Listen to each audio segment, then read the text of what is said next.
Hello, नमस्ते everyone. I hope आप लोग सब ठीक होंगे। मैं भी यहाँ पे एकदम ठीक हूँ, ठीक ही हूँ 50-50। क्योंकि जब लाइफ में अकेले हो जाते हैं तो कुछ पता नहीं ठीक है कि नहीं है, सब अपने दिल को तसल्ली देने वाली बातें हैं। तो आज है संडे और दिन के बज रहे हैं 2। मेरी छुट्टी थी तो मैंने सोचा चलो बाहर चलते हैं, थोड़ा धूप लगी हुई है और थोड़ी देर धूप में बैठेंगे। अकेले ही हूँ क्योंकि और तो कोई साथ में है नहीं। तो आया हूँ मैं एक पार्क में और आज मैं आप लोगों से बात करूँगा क्योंकि बहुत सारी चीज़ें हैं लाइफ में जो इंसान के साथ होती हैं। मैंने सोचा चलो आप लोगों को शेयर करूँ। तो समझ में नहीं आ रहा है कहाँ से मैं शुरुआत करूँ, क्योंकि जब मैं छोटा सा था तो मम्मी की डेथ हो गई थी। 10-12 साल का था, मम्मी की डेथ हो गई थी। उसके बाद पापा भी शेफ़ थे होटल लाइन में, वो दुबई में नौकरी करते थे। तो उन्होंने भी अच्छा ही डिसाइड किया कि नौकरी करते रहना चाहिए क्योंकि बच्चे हैं, बच्चों को पालना है। तो उन्होंने बहुत मेहनत करी, हमें पाला पोसा बड़ा किया और अच्छी स्कूलों में पढ़ाया। मेरा बचपन तो गांव में गया, लेकिन मैंने फिर 9वीं-10वीं के बाद पढ़ाई दिल्ली में करी। और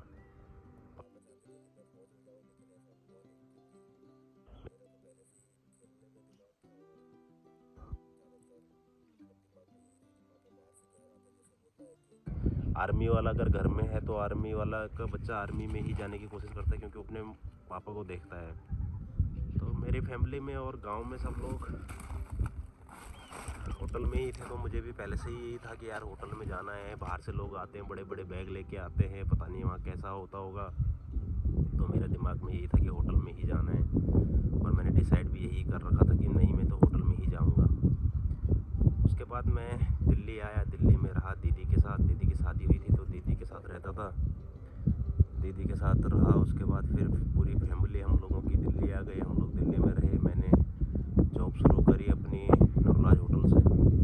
सबसे पहले तो मैं 10-11 दिन मैंने बर्तन धोए थे। तो वहाँ पे एक मैनेजर थे, उन्होंने मेरे को पूछा कि अगर तो 10वीं पास है तो मैं तेरे को परमानेंट करा सकता हूँ। फिर मैं परमानेंट हो गया था और फिर परमानेंट होने के बाद मुझे जब मैं किचन में गया तो एक शेफ़ मिले, अरविंद, अभी वो यूके में हैं।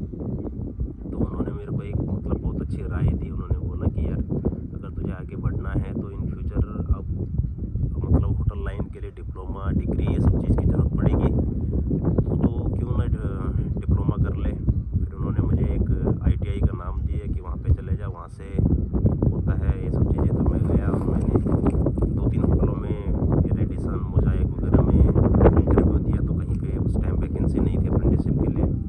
फिर मेरा ITC फॉर्चून में हुआ तो मैं वहाँ पे मैंने ट्रेनिंग करी। ट्रेनिंग करने के बाद 3 साल की ट्रेनिंग थी मेरी और 1.5 साल 2 साल में मेरे चाचा, हम लोग दिल्लुपुरी में रहते थे, मेरे चाची ने घर लिया न्यू कोंडली में और हम लोग कोंडली शिफ्ट हो गए।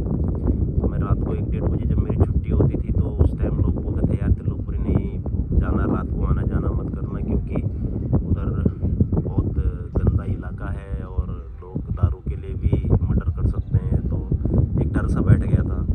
फिर ट्रेनिंग रात को ख़त्म होती थी तो कई बार ऐसा होता है कि जब आप ट्रेनिंग करते हो तो आपके साथ बहुत सारे दोस्त यार बन जाते हैं, शेफ़ लोग होते हैं, तो उनके साथ थोड़ा सा घूमना फिरना होता था। उस टाइम हम लोग गुड़गांव चिनार पे एक ठेका था जिस पे हम लोग जाते थे। तो मैंने कभी ड्रिंक तो नहीं करी, लेकिन मैं अपने दोस्तों के साथ वहाँ बहुत बार गया हूँ क्योंकि हाँ मुझे शौक़ था बाइक चलाने का। और जब हम लोग रात को निकलते थे तो बाइक पे स्टंट करना और ये सब चीज़ें लड़कों के साथ एक मज़ा ही अलग था उस चीज़ का। जब मैं वहाँ जाता था तो शायद वो दिन तो कभी वापस आएंगे नहीं। बट उसके बाद ट्रेनिंग जैसे तैसे करके मैंने कर रहा था मैं और करी भी मैंने। फिर 1-1.5 साल ही हुआ था मेरे ट्रेनिंग को कि चाची ने जब घर लिया तो उनके घर के सामने मुझे एक लड़की दिखी जिसके मेरा अट्रैक्शन हो गया। मुझे ऐसा लगा कि यार नहीं, मुझे शादी करनी है तो सिर्फ सिर्फ इसी से करनी है और तो किसी से करनी ही नहीं है, और मेरी कोई गर्लफ्रेंड भी नहीं है तो मैं इसे अपनी गर्लफ्रेंड भी बनाऊँगा। मतलब यंग यंग थे तो दिमाग में 50 चीज़ें थी कि यार लोगों की गर्लफ्रेंड है, मेरी नहीं है, मुझे भी गर्लफ्रेंड बनानी है। फिर मैंने उसको फेसबुक पे उसका नाम सर्च करके रिक्वेस्ट भेजी। दूसरे दिन जब मैं सो के उठा तो उसने मेरे को ऐड कर लिया और मुझे लगा यार वाह, मेरे को उसने एकदम ऐड कर लिया, मैं बहुत खुश हुआ। तो मैंने उसको मैसेज लिखा कि हाय, क्या आप मेरे साथ फ्रेंडशिप करोगे? तो उसने मुझे सिंपल सा क्वेश्चन पूछा कि फ्रेंडशिप का मतलब क्या होता है, पहले ये बताओ। तो मुझे भी पता नहीं, मैंने बस ऐसे लिख दिया फ्रेंडशिप करनी है। और मैंने बोला पता नहीं, मुझे दोस्ती करनी है। तो उसने बोला अगर आप गर्लफ्रेंड वगैरह के चक्कर में हो तो ये चीज़ें भूल जाओ, क्योंकि गर्लफ्रेंड वगैरह बॉयफ्रेंड वगैरह ये चीज़ें तो मैंने कभी, मतलब मैं इन चीज़ों में नहीं हूँ, और मैंने सिर्फ आपको ऐड किया है, तो इसका मतलब ये नहीं है कि आप मुझे अपनी गर्लफ्रेंड समझो। तो मुझे पहली बार बहुत डर सा लगा। फिर मैंने एक मैसेज नहीं किया और शाम को मैंने एक मैसेज किया कि आप मुझे जानते हो? तो उसका कोई रिप्लाई नहीं आया, क्योंकि वो ड्यूटी करती थी तो ड्यूटी पे उसको फेसबुक वगैरह चलाने के लिए मिल जाता था, तो उसने वहीं से मैसेज किया होगा मुझे। फिर जब वो घर आती थी तो घर में काम होते हैं, फैमिली के साथ रहना है, रिश्तेदार है, बहुत सारी चीज़ें, लोगों का आना जाना होता है, तो उसका कोई रिप्लाई नहीं आया। मुझे लगा कि मैंने गलत जगह मतलब रिक्वेस्ट भेज दी। फिर दूसरे दिन उसका सुबह मॉर्निंग में मैसेज आया, गुड मॉर्निंग, हाँ मैं आपको जानती हूँ, आप तनीस के भाई हो और यहाँ पे आप आते रहते हो। तो मैंने सोचा चलो रिप्लाई आ गया, मैं बहुत खुश हुआ कि रिप्लाई आ गया। फिर मैंने उसको दोबारा पूछा, मैंने बोला आप मेरे साथ फ्रेंडशिप कर सकते हो, मेरी गर्लफ्रेंड बनोगे? तो उसने बोला कि गर्लफ्रेंड वो क्या होता है, गर्लफ्रेंड तो नहीं पता, लेकिन अगर आपको मुझसे बात करनी है तो आप ऐसे भी बात कर सकते हो, ऐसा कुछ नहीं है, लेकिन गर्लफ्रेंड फ्रेंडशिप घूमना फिरना ये सब आप भूल जाओ। तो मेरे दिमाग में आया कि यार ठीक है, गर्लफ्रेंड नहीं बनेगी तो दोस्त तो रहेगी। फिर ऐसे ही हाय हेलो गुड मॉर्निंग ऐसा होता रहा, 1-2 हफ्ते ऐसे ही निकल गया। फिर मैंने, मतलब मैं अंदर ही अंदर उसको बहुत ज़्यादा लाइक करने लग गया, और मैं जब काम करके आता तो रात को 1-1:30 बजे उसको एक मैसेज छोड़ता, फिर सुबह मुझे उस मैसेज का रिप्लाई मिलता, फिर मैं रोज़ ऐसे ही करता और मुझे सुबह रिप्लाई मिलता। बाद में फेसबुक को चलाने के लिए तो मतलब आपको आईडी ओपन करनी है, उस टाइम ये मैसेंजर वगैरह नहीं था, सिर्फ फेसबुक था, फेसबुक से ही मैसेज करो तो काफ़ी दिक्कत होती थी। ड्यूटी पे काम करते टाइम रिप्लाई नहीं कर सकते, और वो जब ड्यूटी पे रहती है तो उस टाइम वो रिप्लाई कर सकती थी, क्योंकि उसका कंप्यूटर लाइन का काम था, तो उसको तो कोई दिक्कत नहीं थी, वो तो एक साइड में पेज खोल के रिप्लाई कर सकती थी। लेकिन हम लोगों को प्रॉब्लम होती थी, हम लोग तो किचन में काम करें, ऊपर से ट्रेनिंग है, शेफ लोग होते हैं, सब लोग होते हैं, तो रिप्लाई भी नहीं कर सकता था। तो धीरे धीरे करके फिर मैंने एक दिन उसको ऐसे ही पूछ लिया, मैंने बोला क्या आप अपना नंबर दे सकते हो?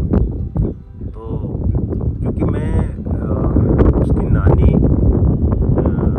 शायद हमारे कुछ रिलेटिव लगते हैं, और उसकी बुआ जो लोग हैं वो हमारे गांव के ही हैं, तो मतलब उसको ऐसा कोई डर नहीं था कि मतलब कोई गलत बात होगी या ऐसा कुछ। तो उसने बोला ठीक है मैं अपना नंबर दे देती हूँ। उसने मेरे को नंबर दिया, मैंने नंबर लिया। नंबर लेने के बाद फिर उस टाइम पे आपको 35 या 100 रुपये या 75 रुपये ऐसा कुछ था, जिसमें आपको 1500 या 1600 मैसेज मिलते थे, या मंथली अनलिमिटेड मैसेज मिलते थे, जिसको आपको मैसेज करने थे। उस टाइम व्हाट्सअप वगैरह ये सब तो नहीं था, तो मैं उसको मैसेज करता था, गुड मॉर्निंग का, गुड नाइट का, डेली मैसेज करते करते ऐसे ही 1-1.5 महीना निकल गया।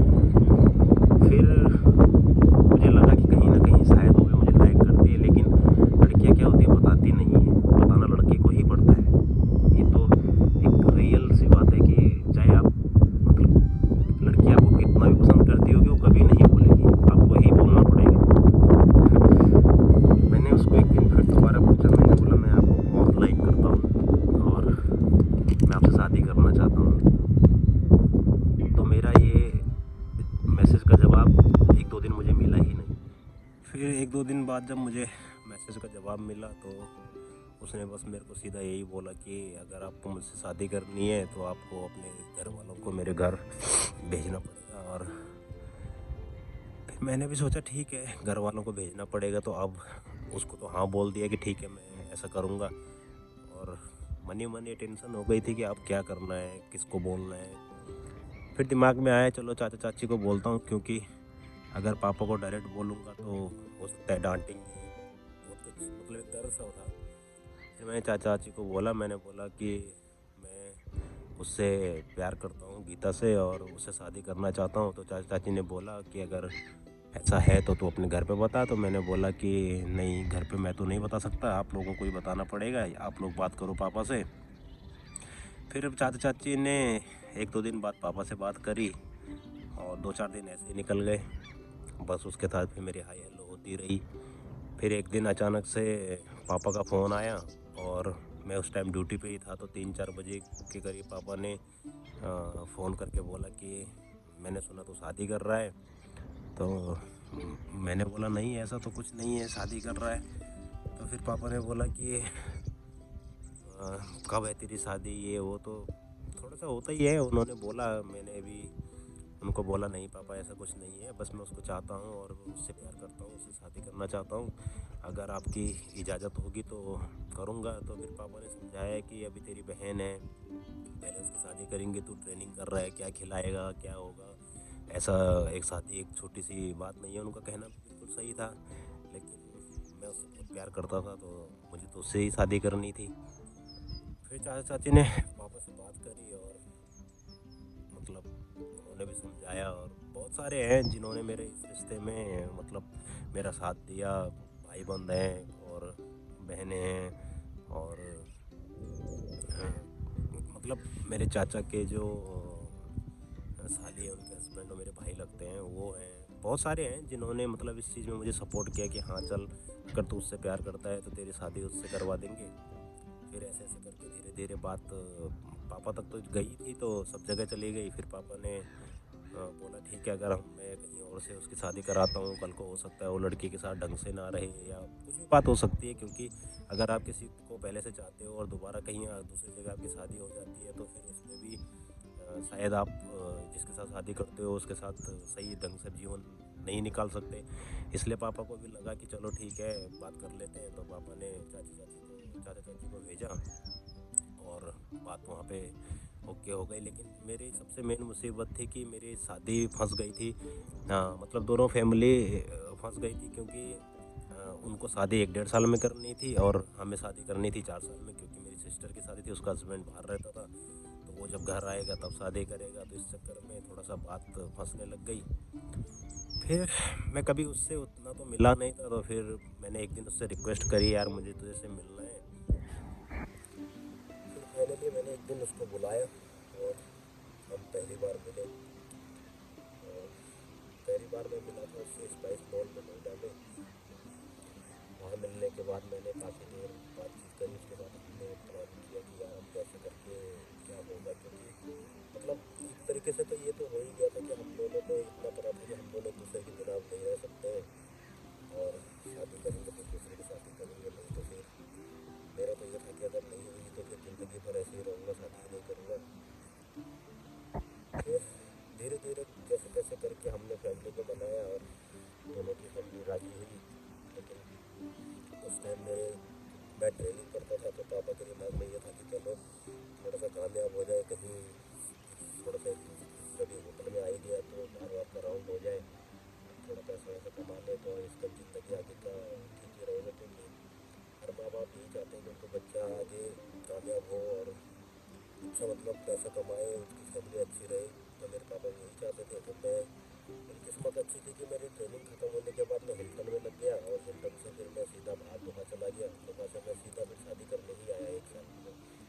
तो जब मैं इंडिया आया तो मेरी शादी हो गई। शादी होने के 1 साल 1.5 साल बाद माता रानी ने एक लक्ष्मी दी। क्योंकि मुझे मतलब पहले से ही यही लगता था कि जैसे मेरे नाना नानी की पहली लड़की थी, सबसे बड़ी लड़की थी, तो मेरे पापा की भी लड़की थी और मेरी दीदी की भी लड़की थी। तो मेरी भी एक लड़की होनी चाहिए, सबसे पहले घर में कन्या होनी चाहिए। और माता रानी ने कृपा शुरू करी कि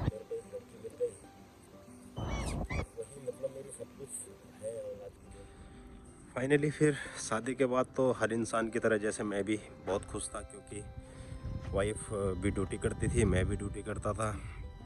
हम दोनों एक दूसरे के साथ बहुत खुश थे। फिर कभी कभी ऐसा होता है कि पता नहीं किस्मत में क्या लिखा है, ये तो किसी को भी नहीं पता, ना मुझे पता है, ना आगे किसी को भी पता नहीं होगा। तो मैं भी वहाँ से फिर शादी के बाद काफ़ी खाली रहा, मेरे पास कोई काम नहीं था। फिर एक कम से कम 6-7 महीने बाद मुझे दोबारा से जॉब मिली और मैं क्राउन प्लाजा में लगा। क्राउन प्लाजा में जॉब करने के बाद मेरा अचानक से वहाँ से बाहर का हो गया और मैं बाहर मतलब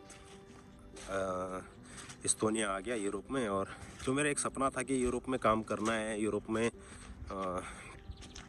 मतलब यूरोप में अपनी लाइफ सेटल करनी है, तो वो सब के लिए मैं आ गया यूरोप। और मैं यहाँ से यूरोप से गया 1.5 साल बाद घर। 1.5 साल बाद जब मैं घर गया तो मेरी लड़की, जब मैं आया था तब 6 महीने की थी, और जब मैं गया तब 2 साल की थी। तो उसका सेकंड बर्थडे था, उसके सेकंड बर्थडे पे मैं घर गया था। फिर हम लोग बहुत खुश थे, मेरी लड़की ने मेरी उस टाइम, अभी तो जब हम लोग छोटे छोटे थे तो पता नहीं होता है कि मतलब 2 साल तक तो पता ही नहीं होता था कि क्या है क्या नहीं है, लेकिन अभी तो बच्चे बहुत एडवांस हो गए हैं। तो मैंने अपनी लड़की के पास फ़ोन दिया और उसने मेरी वाइफ की और मेरी एक फ़ोटो खींची थी। तो जो मुझे मतलब ऐसा लगा था कि बच्चे बच्चे बहुत एडवांस हो चुके हैं आज की डेट में। अगर आप देखो तो बेटी के बर्थडे के बाद हम लोग माता रानी के दरबार गए, मैं वैष्णो देवी गया, चंद्रवदनी गया, धार देवी गया, काफ़ी जगह हम लोग मंदिरों में घूमे। उसके बाद मैं रही 2 महीने 10-15 दिन की छुट्टी थी। 2 महीने 10-15 दिन की छुट्टी के बाद मैं फिर से वापस इस्तोनिया पहुंचा। लेकिन उस टाइम मेरे सिस्टर ने मुझे बताया था कि भाभी बहुत रोई थी, और मतलब कि वो अपने पापा के गले लगी और बहुत ज़्यादा रोई। उन्होंने उसको बहुत समझाया कि क्यों रो रही है, कि ऐसा क्या हुआ। क्योंकि जब मैं पहली बार गया था तो ऐसा कुछ नहीं था। उस टाइम तो मेरी वाइफ ने मुझे बहुत सपोर्ट किया था कि तुम जाओ, और जब हम पैसा वैसा कमा लेंगे तब अपना एक घर लेंगे, और फिर मेरी दो छोटी सिस्टर हैं, उनकी शादी हो जाएगी, फिर हम लोग अपने घर में रहेंगे। तो उस टाइम पता नहीं, शायद मुझे नहीं पता, लेकिन कहते हैं कि जिसके साथ जो चीज़ होनी होती है ना, उसको पहले पता चल जाता है। शायद मेरी वाइफ को पहले पता था कि अब वो मतलब मैं उससे दूर जा रहा हूँ। तो सच में मुझे भी नहीं, मतलब इतना यकीन ही नहीं था कि ऐसा भी होगा। मैं इस्तोनिया वापस आया, 2 महीना मैंने नौकरी करी। मार्च 1 तारीख से मैंने ड्यूटी ज्वाइन करी थी। अप्रैल और मई में 24 तारीख को मेरी वाइफ का बर्थडे होता है, तो 24 तारीख को उसका बर्थडे था। तो उसने मेरे को मैसेज किया था कि इस बार मुझे बहुत बेकार लग रहा है क्योंकि आप नहीं हो साथ में। और मेरी वाइफ प्रेग्नेंट भी थी, तो उसको मतलब इस चीज़ का डर था कि पिछली बार तो मैं परी के टाइम पे तो मैं था, और इस टाइम पे पता नहीं, मतलब दिमाग में होता है ना लेडीज़ के, कि उसको ये डर था कि इस टाइम उसके साथ कौन रहेगा, कौन उसके साथ हॉस्पिटल में जाएगा, अगर वो हॉस्पिटल में रहेगी तो परी का ध्यान कौन रखेगा। तो उसका डेली का यही बातें होती थी मुझसे। तो मैं उसको हमेशा मतलब यही सपोर्ट करता था कि यार तू टेंशन मत ले, जैसे भी मतलब हमारे बच्चे का टाइम था नवंबर दिसंबर का, डॉक्टर ने बोला था। तो मैंने बोला ठीक है, अगर नवंबर दिसंबर का टाइम है तो मैं 2 महीना नहीं 4 महीना पहले ही छुट्टी लेके वापस आ जाऊंगा। और मेरा फुल प्लान था, क्योंकि जब मैं गया था तो मैं अपनी बेटी का और वाइफ का पासपोर्ट बना के गया था, कि ताकि उनको भी अपने साथ लेके जाऊँ। या तो मैं उनके साथ रहूँगा या वो हमेशा के लिए मेरे साथ रहेंगे। मतलब मैं उनको छोड़ना ही नहीं चाहता था, क्योंकि मेरी लव मैरिज थी, तो मैं उससे बिल्कुल अलग ही नहीं रहना चाहता था। बट इंसान की मजबूरियाँ होती हैं, मेरी भी मजबूरी थी, तो हर किसी की है। मेरे को लगता है कि जो जितने भी मर्द हैं या जितनी भी फैमिली हैं, सबकी एक मजबूरी है, अपने परिवार को पालने के लिए आपको नौकरी करनी है, चाहे आप विदेश में करो चाहे आप वहाँ पे करो। क्योंकि पेट, अगर खाना खाना है, पेट पालना है बच्चों का भी, तो भाई